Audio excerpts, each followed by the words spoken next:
جس طرح کربلا میں سیرت کا باب کھلا ہے کہیں نہیں کھلا، کہیں نہیں کھلا، نہیں کھلا کہیں.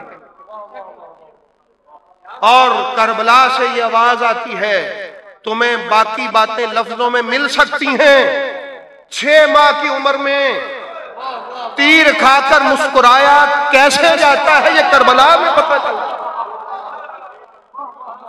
یہ کسی کتاب میں اور پتہ نہیں چلے گا.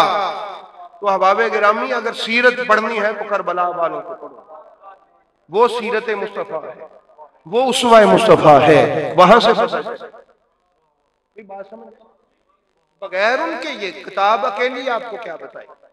کتاب میں تو ترجمے میں آج بھی بڑے روڑے، وہ بیٹھے ہوئے ہیں آج بھی نکال تمہارے فلاں حضرت نے یہ لکھا، فلاں حضرت نے یہ لکھا، فلاں حضرت نے یہ لکھا. یہ مسئلہ تو حضرت سرکار امام حسن عسکری علیہ السلام نے حل کر دیا تھا کہ وہاں ایک بندے نے کتاب کے معنی لکھ لیے جی قرآن پاک میں تضاد ہے، فلاں جگہ پہ اس کا یہ معنی ہے اور فلاں جگہ پہ یہ، اور اس نے پوری کتاب لکھی. بڑے بڑے علماء عاجز آ گئے اس کو سمجھانے کے لیے، کوئی اس کو سمجھا ہی نہ سکا، کیونکہ بھائی میں نے لکھے لکھیا بڑی بڑی مجبوری، ہاں ہاں لکھ دیے نا لوگوں نے. اب رسول کا بیٹا ہی اس کو ڈیل کرے لکھے ہوئے کو کہ کیسے کرنا. سارے علماء عاجز آ گئے. اب اس کتاب والے رائٹر کے 2 شاگرد سامنے آ گئے اتفاقاً حضرت امام حسن عسکری علیہ السلام. آپ نے فرمایا بھی بات سنو، سنا ہے تمہارے ٹیچر نے ایک کتاب بڑی لکھی ہے، بڑا شہرہ ہے اس کا پورے ملک میں، اور وہ بڑا ذہین ہے، اس نے لکھا ہے قرآن میں تضاد ہے. کہا ہاں جی. اور میں سنو اس کو سمجھاؤ. ان کہ ہمارا استاد ہے ہم اس کو کیا سمجھائیں. فرمایا وہ کیا کہتا ہے. اس نے ایسے کہا. فرمایا دیکھو اس کو جا کے بتانا کہ یہ جو ترجمہ تم نے لفظ کیا ہے، اگر اس لفظ کا ترجمہ عرب ہی کی زبان میں وہ آ جائے جو تم نے نہیں کیا، عرب ہی کی لغت میں اس کا ترجمہ وہ ہو جو تمہارے سامنے نہیں ہے، تو پھر، اور ایک روایت میں یہ ہے کہ اگر خدا کہہ دے کہ اس کا ترجمہ یہ نہیں ہے تو پھر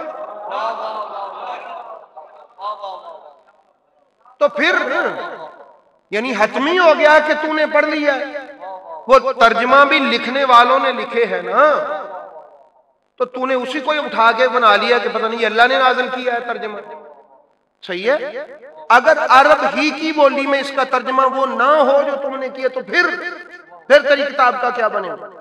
وہ اس کے شاگرد گئے، انہوں نے جا کے کہا کہ استاد جی اگر ایسا ہو. اس نے کہا یہ تانوں کنے گل کی تھی. انہوں نے کہا ہم نے آپ سے بات سنا، یہ تمہاری بات نہیں ہے، وہ یہ پورے ملک میں کسی نے نہیں آئی. ان کا یہ ہمیں نبی کے بیٹے نے کی، حسن عسکری نے کی ہے. وہ اٹھا اپنی کتاب پکڑی، اس کو پھاڑا اور جلا دیا. اس نے کہا میں غلط تھا، نبی کا بیٹا ٹھیک کہتا ہے. تو احباب گرامی قدر، یہ قرآن کو کیسے سمجھتے ہیں یہ رسول کا گھر سمجھتا ہے. اور وہ جو عباسی بادشاہوں اور اموی بادشاہوں کے دور میں اماموں کو بلاتے تھے نا دربار میں مناظرہ کرنے کے لیے، وہ شوق سے نہیں بلاتے تھے، ان کی حکومت اسلام کے نام پہ تھی. اگر وہ سارے مولویوں کو انہوں نے بلا کے دیکھا پہلے، ان دہریوں کا جواب کسی کو نہیں آتا تھا، ملحدوں کا. پھر اب ان کو تھا کہ اگر ہم ہار گئے تو اسی مسلمان نہیں جے رہنا، اور اگر ہم مسلمان نہ رہے تو ہماری حکومت کس چیز کی. ہماری حکومت تو اسلام کے نام پہ، کوئی اپنا اسلام بچائیے. اب کیا کریں. پھر اس کے وزیر کہتے ہیں حضرت امام نو سد لو، امام جعفر صادق کو بلا لو، امام رضا کو بلا لو، امام حسن عسکری کو بلا لو. وہ آتے اور آ کے ان کو پوچھتے اب بولو کیا بولنا ہے. بڑے بڑے زبردست سوال انہوں نے کیے، حتیٰ کہ یہ تک بھی ہوا کہ ان کے بڑے بڑے عیار مکار لوگ غیر مسلموں کے منہ کی کھا کے گئے. تو احباب گرامی یہ تو طے ہے کہ جب کسی کی نہیں بنتی نا، ولی کے بچے ہی بناتے، کیونکہ یہ سکھایا انہوں نے ہے نا. تو یہ اسوہ کہتے ہیں، انہوں نے لکھا ہے کہ آلہ پیمائش کو کہ اب ہم نے تمہیں پیمائش کی منزل میں کھڑا کیا ہے، آزمائش کی منزل میں، اب یہ میرے نبی کی ذات ہے اور یہ تم ہو، اب دیکھتے ہیں کیڑا رلدا ہے۔ اور مجھے یہ کہنے میں حق حاصل ہے کہ میں یہ بھی کہوں کہ وہ جو اللہ فرماتا ہے ہم نے کتاب بھی نازل کی والمیزان، اور میزان بھی نازل کیا، اور میزان ہی یہ ہے۔ اللہ پاک نے بتا دیا کہ ان کے ساتھ ہی تمہیں ناپا تولا جائے گا، جتنا جتنا کوئی ان سے ملتا ہے اتنا اتنا اس کے عمل قابل قبول ہے۔ تو اس لیے احباب گرامی میں کیا کروں؟ کہتے ہیں یہ جو طیب شاہ ہے یہ ہر آیت میں سے ان کو نکال لیتا، بھائی ہر آیت میں ہے ہی وہ۔ جائیے آپ سب مسجد والوں کو میری طرف سے یہ دعوت فکر ہے، آپ کسی بھی حضرت کا دامن پکڑ کے کہیں کہ اسوہ کا مطلب اگر یہ ہے کہ نبی کے ساتھ اس کی اقتداء میں جہاد کرنا، اور جہاں نبی کے قدم جم جائیں اس کے قدم بھی جم جائیں، لائیے علی کے علاوہ کوئی ایسا لائیے، اگر کوئی مل جائے تو مجھے بھی دکھائیے گا، اگر کوئی نہ ملے تو پھر سر جھکا کے تسلیم کر لیں کہ اس آیت پر جو عمل علی نے کیا ہے وہ کسی نے نہیں کیا، جو اولاد علی نے کیا ہے وہ کسی نے نہیں کیا۔ یہ قرآن کے ساتھی ہیں، ضد نہ کریں ان سے، نہ ضد کریں ان سے، ضد نہ کریں، یہ قرآن کے ساتھی ہیں، یہ سمجھتے ہیں قرآن میں کیا ہے۔